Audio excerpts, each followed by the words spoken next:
আমি সুনীল, আর আজ আমি চলে এসেছি হাওড়ার শালকিয়ায় শ্রী বংশীধর জালান স্মৃতি মন্দিরে। এই মন্দিরটা আজকে আমরা ঘুরে দেখব এবং তার সঙ্গে সমস্ত রকম ইনফরমেশন শেয়ার করব আপনাদের সাথে। তাহলে চলুন ভিডিওটি শুরু করা যাক। প্রথমেই বলে রাখি আপনারা এই মন্দিরটিতে কিভাবে আসবেন। যারা ট্রেনে আসবেন তারা হাওড়া স্টেশনে নেমে শালকিয়ার নতুন মন্দির যাওয়ার বাসে উঠবেন। চক্ররেল ধরেও আপনারা আসতে পারেন। চক্ররেল ধরে আসতে গেলে আপনাকে নামতে হবে শোভাবাজার আহিরিটলা স্টেশনে। স্টেশন থেকে বেরিয়ে একটু সামনের দিকে হাঁটলেই আপনারা পেয়ে যাবেন আহিরিটলা ফেরিঘাট। ফেরিঘাট থেকে লঞ্চ ধরে চলে আসুন বাদাঘাটে। এই বাদাঘাট থেকেই নতুন মন্দিরের দূরত্ব 10 মিনিট পায়ে হেঁটে। মন্দিরটি খুবই সুন্দর ও সাজানো গোছানো, তার সাথে পরিষ্কার পরিচ্ছন্ন। মন্দিরের সামনে রয়েছে একটি বড় ফুলের বাগান। আর এই হলো শেঠ বংশীধর জালান স্মৃতি মন্দির। 12ই ফেব্রুয়ারি 1953 সালে মহাশিবরাত্রির দিন এই মন্দিরটি উদ্বোধন করেন আমাদের প্রাক্তন মুখ্যমন্ত্রী ডক্টর বিধানচন্দ্র রায়।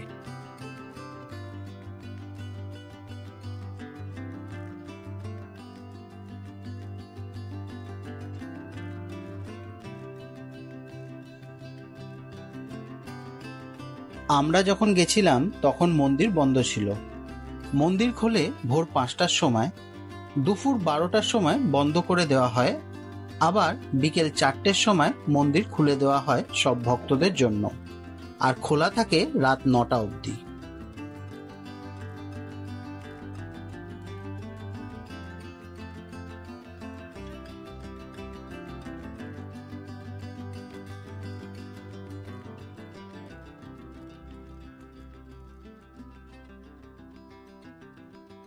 ফুল দিয়ে খুব সুন্দর করে সাজানো হয়েছে শিবলিঙ্গটি।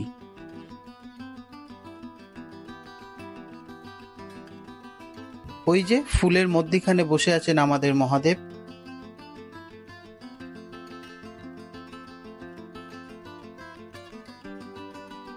এবার আপনাদের দেখাবো এই মন্দিরের মূল আকর্ষণ, 51 ফুটের শিব মূর্তি। হ্যাঁ, ঠিকই শুনেছেন, 51 ফুটের শিব মূর্তি। মন্দিরের পিছন দিকেই আছে এই বিশাল বড় শিব মূর্তিটি। গঙ্গাপাড়ে নির্মাণ করা হয়েছে এই শিব মূর্তিটি, যা দেখতে অপূর্ব লাগছে।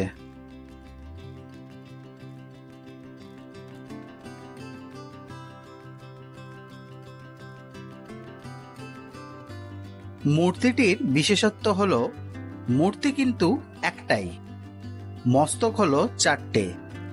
সামনে দেখতে পাচ্ছেন 3টি, ও মূর্তির পিছন দিকে আছে আরো একটি। ভিডিওটি যদি আপনাদের ভালো লেগে থাকে চ্যানেলটি সাবস্ক্রাইব করে নেবেন, আর পাশে রাখা বেল আইকনটিকে প্রেস করে দেবেন। লাইক, কমেন্ট, শেয়ার করতে কিন্তু ভুলবেন না।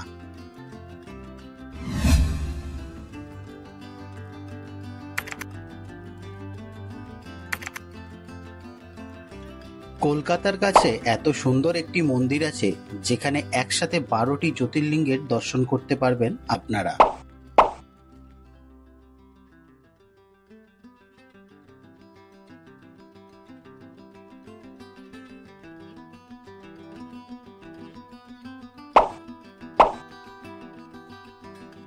সামনেই দেখতে পাবেন মা গঙ্গার মূর্তি, এবং পাহাড়ের উপরে রয়েছেন মহাদেব ও মা পার্বতী।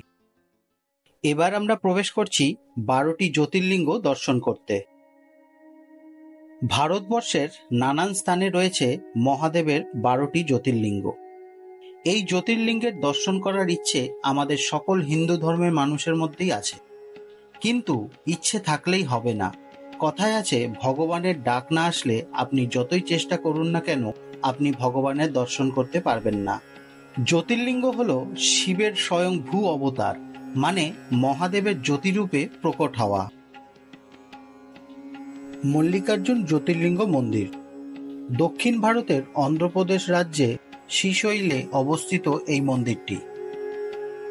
আর এই হলো মল্লিকার্জুন জ্যোতির্লিঙ্গ।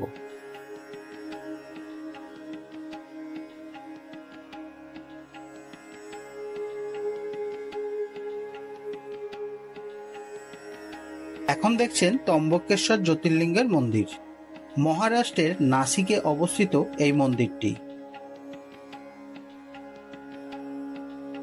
এই হলো ত্র্যম্বকেশ্বর জ্যোতির্লিঙ্গ।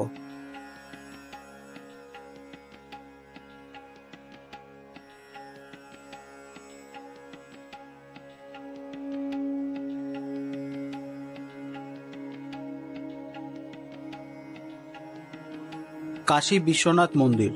উত্তরপ্রদেশের বেনারসে অবস্থিত এই কাশী বিশ্বনাথ মন্দির হিন্দুদের পবিত্র মন্দিরগুলির মধ্যে অন্যতম। আর এই হলো কাশী বিশ্বনাথ মন্দিরের জ্যোতির্লিঙ্গ।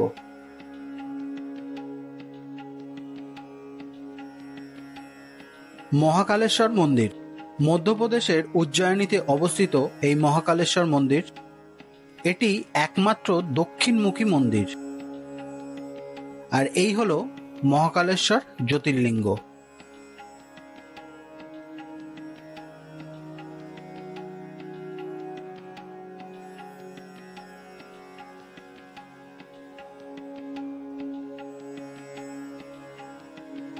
বৈদ্যনাথ মন্দির। ঝাড়খণ্ডের দেহঘরে অবস্থিত এই বৈদ্যনাথ মন্দির। এই বৈদ্যনাথ মন্দির একদিকে জ্যোতির্লিঙ্গ ও আরেকদিকে শক্তিপীঠ তীর্থস্থান। এখন আপনারা দেখছেন বৈদ্যনাথ জ্যোতির্লিঙ্গ।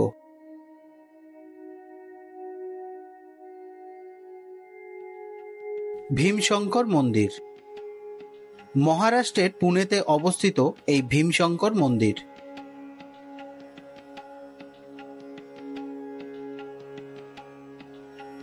আর এই হলো ভীমশঙ্কর জ্যোতির্লিঙ্গ।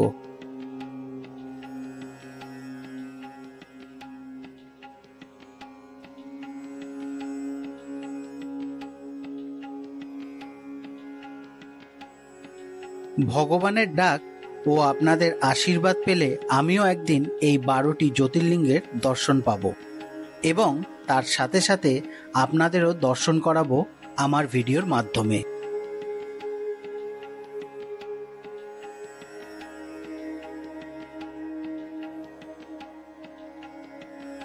কেদারনাথ মন্দির।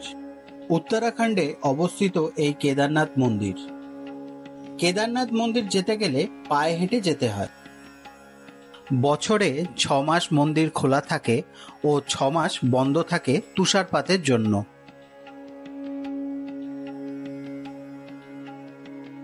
সোমনাথ মন্দির। এই সোমনাথ মন্দিরটি গুজরাটের সৌরাষ্ট্র অঞ্চলের বেরাবলে অবস্থিত। মন্দিরটি 5 বার ধ্বংসপ্রাপ্ত হয় এবং 6 বার পুনর্নির্মাণ করা হয়। আর এই হলো সোমনাথ জ্যোতির্লিঙ্গ।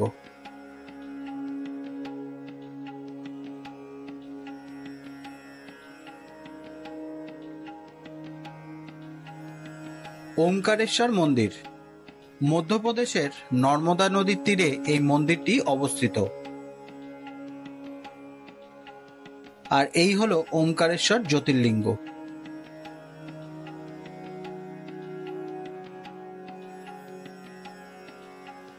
রামেশ্বরম মন্দির।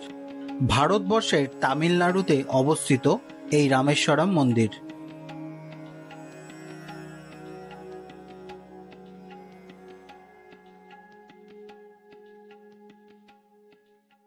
এখন আপনারা দেখছেন রামেশ্বরম জ্যোতির্লিঙ্গ।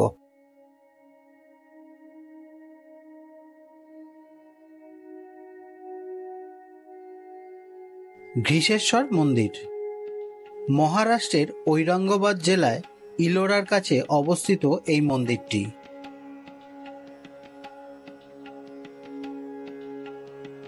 এখন আপনারা দেখছেন ঘৃষেশ্বর জ্যোতির্লিঙ্গ।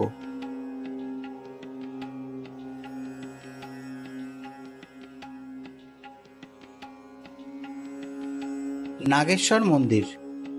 গুজরাটে অবস্থিত এই নাগেশ্বর মন্দির। আর এই হলো নাগেশ্বর জ্যোতির্লিঙ্গ।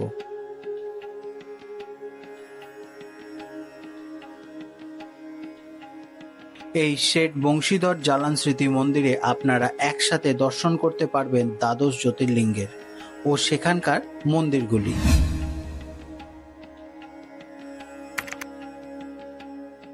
একদিন সময় বার করে চলে আসুন এই মন্দিরে। সত্যি বলছি, আপনার ভালো লাগবেই। মন্দিরের পরিবেশটাই এতটাই সুন্দর।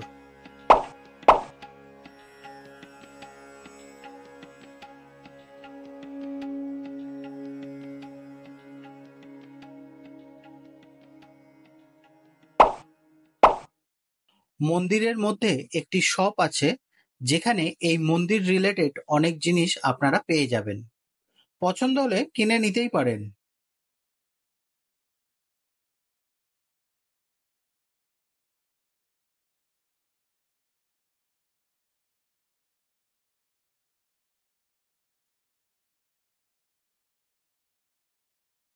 ভিডিওটি আজ এখানেই শেষ করছি। দেখা হবে আরেকটি নতুন ভিডিওতে।